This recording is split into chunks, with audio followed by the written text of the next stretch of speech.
Përshëndetje të dashur dëgjues të Radio Maris. Sot bashkë me ju do të jem unë, Daniel Davidukaj, psikolog klinik, dhe tema për cilën do të flasim është periudha pas festave, një bisedë me veten.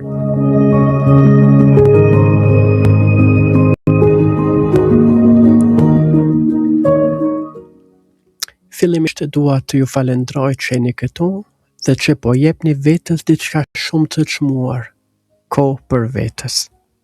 Sa dua të flasim si tash për një gjendje që shumë prej nesh e përjetojnë, por pak e emërtojnë, një ndjesi që vjen pas festave. Kur dritat fillojnë, muzika është, urimet mbarojnë dhe mbetemi vetëm me veten. Pas festave, shpesh ndjejmë mërzbrazli, ndjejmë lodhje, ndjejmë pasiguri. Pasi kemi përjetuar gëzimin, takimet, pritshmëritë dhe ngarkesën emocionale të kësaj periudhe, kthimi në rutinën e përditshme mund të duket i vështirë, ndonjëherë edhe i rënd.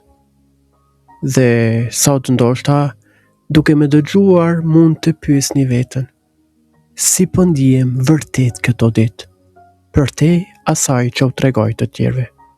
Nëse do t'jepja një emër kësaj gjendje që në të cilën po ndodhem, cila do të ishte?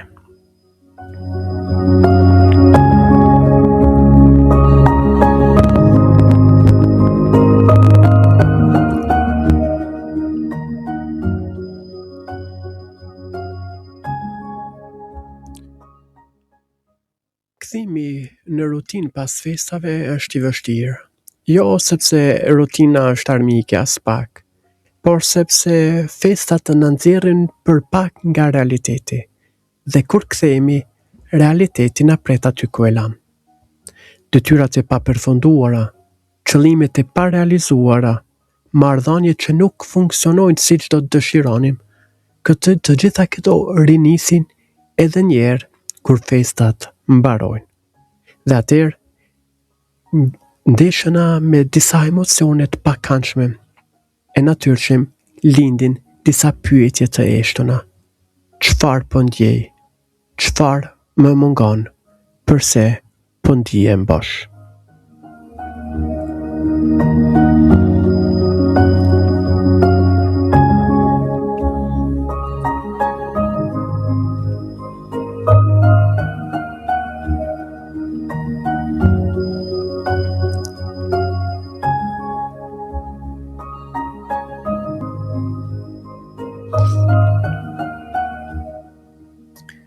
Këto ndjenja shpesh faqen si trishtim i lehtë, mungesë motivimi, lodhje psikologjike, ankth për të ardhmen, ose një ndjenjë boshllëku që nuk largohet lehtë.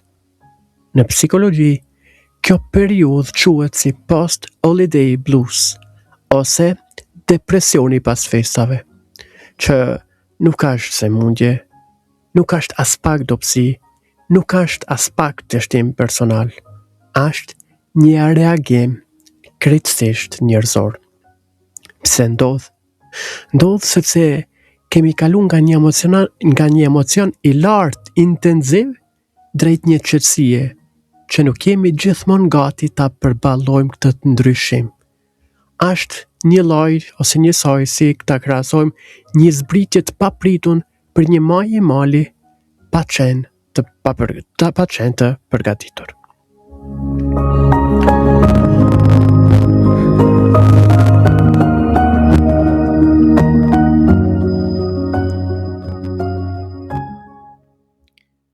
Për disa, kjo ndodh edhe sepse përfundon periudha më e bukur e vitit.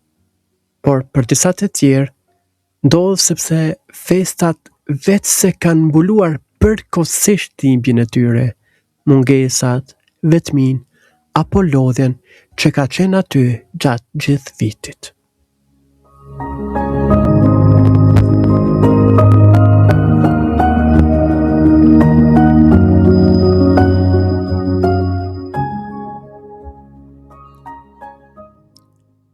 Pra, për ta shprehur në një mënyrë simbolike çfarë ndodh, piken fishek zjarret dhe ne mbetemi vetëm me veten.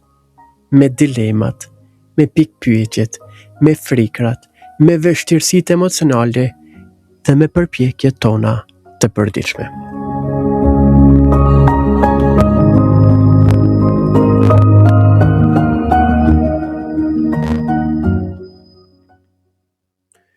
Prandaj, kthimi në normalitet shpesh sjell një ndjesi zbrastie dhe rifillimi nga e para shpeshherë mund të duket i stërmundimshëm, i lodhshëm. E sidomos për ata të tillët që janë përballu vitin e kaluar me dhimbjen, me ata që po ballafaqohen me dhimbjen, që janë ballafaquar me humbjen, me mungesën e kënaqësisë, apo me ata që kanë pasur vështirësi me gjetë veten dhe rolin e tyre në shoqëri.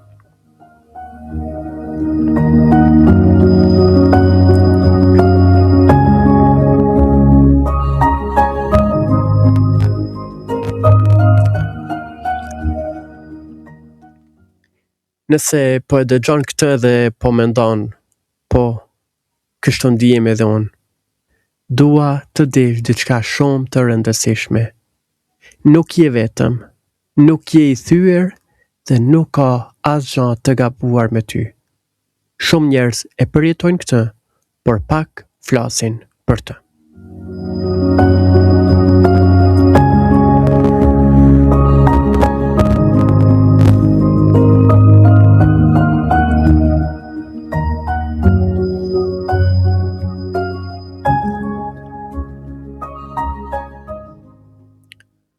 Shoqëria shpesh na mëson se duhet jemi gjithmonë mirë, gjithmonë pozitiv, gjithmonë gati, por realiteti emocional i njeriut nuk funksionon kështu.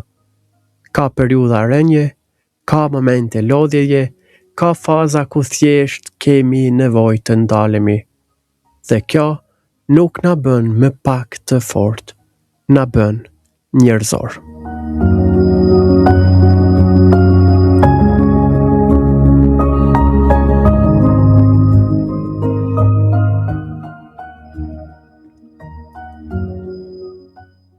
Prandaj, si rjedhoj, edhe kjo periudhë pas fesave nuk është një periudhë që na dënon ose është dënim, por është një sinjal dhe një thirrje e brendshme që na fton ta dëgjojmë veten.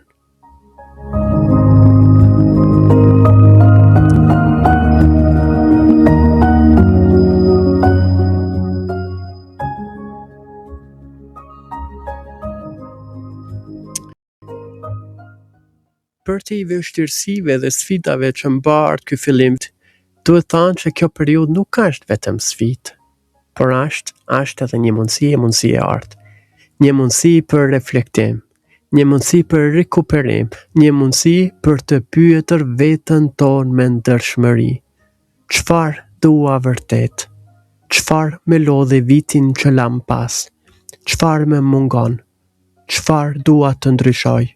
Jo për të bërë perfekt, por për të ndjerë më mirë.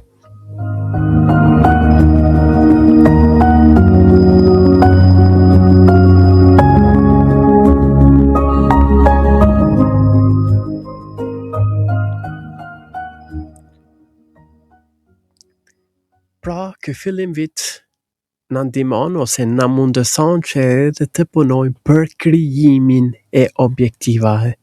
Dhe në këtë pjesë të dytë, ne do të flasim për krijimin e objektivave.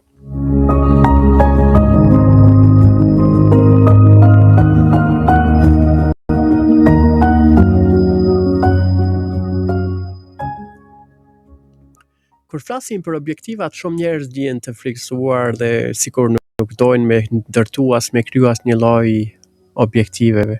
Pse ndodh? Sepse objektivat shpesh lidhen me presion, lidhen me dështimet më përshme, lidhen me listat gjata të stërgjatana që nuk realizohen kur, dhe kështu ata më parë zgjedhin të mos krijojnë asnjë objektiv për vitin që nis.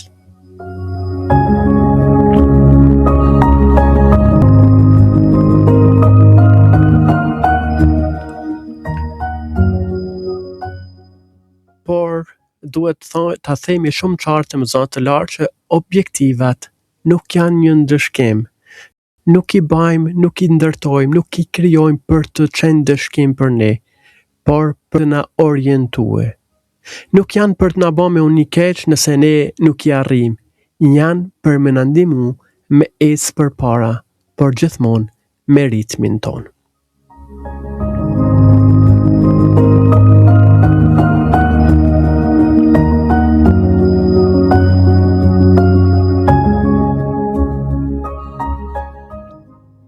Në raport me objektivat, duhet kemi parasysh se një prej gabimeve më të mëdha është dhe që bëjmë, është se vendosim objektiva shumë të mëdha, shumë të paqarta, ose objektiva që realisht nuk janë tonat, nuk na përkasin ne, por që vijnë nga krahasimi me të tjerët, nga pritshmëritë që shoqëria ka dhe jo nga nevoja e jonë e brendshme.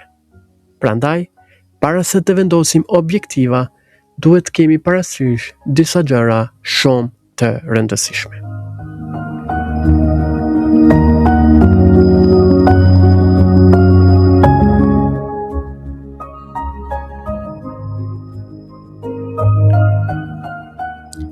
Një prej gjërave shumë të rëndësishme që duhet të kemi parasysh padyshim është që objektivat duhet të jenë reale. Nuk ke pse ta ndryshosh jetën brenda një muaji. Nuk ke pse të bësh verzioni ideal i vetes me njerë. Një hap i vogël është më i vlefshëm se një plan perfekt që nuk zbatohet kurrë.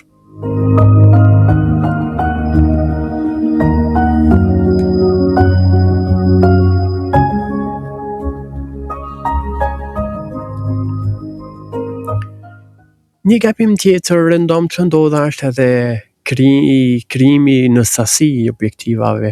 Ne tentojmë që të realizojmë shumë objektiva, po ky nuk është qëllimi. Jo gjithmonë shumë është mirë, nganjëherë më pak është më shumë. Prandaj nuk kena nevojë për ndoshta 20 objektiva, 10 objektiva. Mjaftoi 1, 2, 3 ose 4. Objektiva që lidhen me shëndetin mendor, me kujdesin për veten, me rutinën, me marrëdhëniet me veten dhe me të tjerët, me mirëqenien emocionale, me ekonominë e gjëra të ngjashme si këto.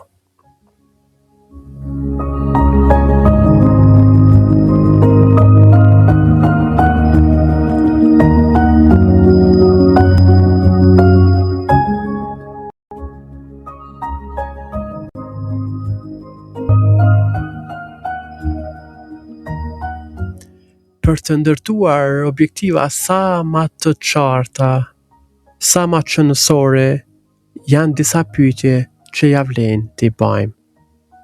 Pyetje të tilla si: çfarë dua të përmirësoj, jo të ndryshoj krejtësisht? Çfarë mbani mirë vitin e kaluar, sadopak mirë? Çfarë dua ta mbaj në jetën time dhe çka dua të lë pas? Këto pyetje janë shumë të rëndësishme, edhe më shumë se lista e objektivave.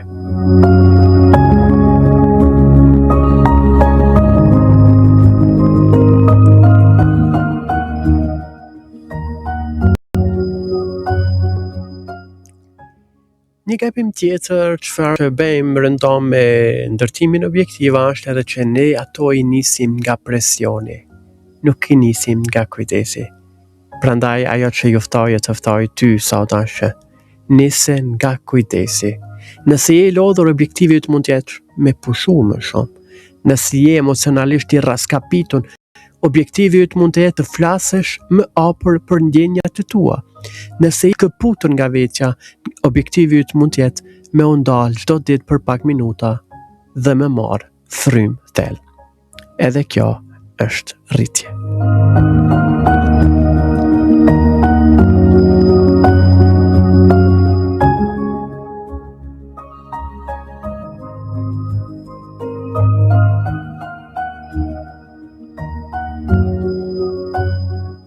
Të dashur dëgjues, ajo që dua të ju them me shumë sinqeritet është se nuk ke nevojë të nisësh fort. Mjafton të nisesh. Çdo hap i vogël është fitore, çdo përpjekje është vlerë, edhe ditët e gatshta kanë kuptim.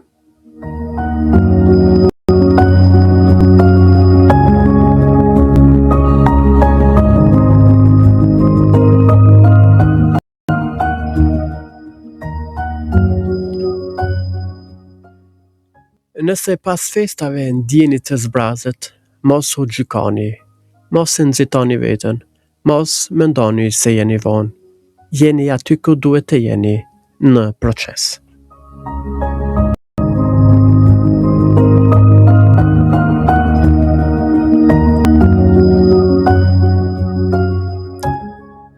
Të dashur dëgjues të Radio Maris, duke ju falendëruar për kohën e ndarë bashkë me mua, dëshiroj t'ju uroj gëzuar 2026, e uroj që ky vit të jetë një vit i kujdesit për shëndetin mendor dhe fizik, një vit i marrëdhënieve më të shëndetshme, një vit i më shumë mirëkuptimit me veten dhe me të tjerët.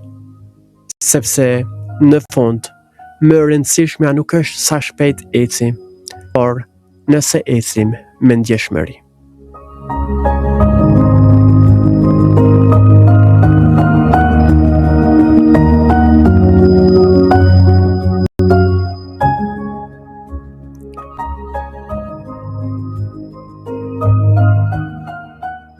Të dashur dëgjues të Radio Maris, faleminderit që ishit me mua sot. Kujdesuni për veten, gjitha të mirat, Danieli.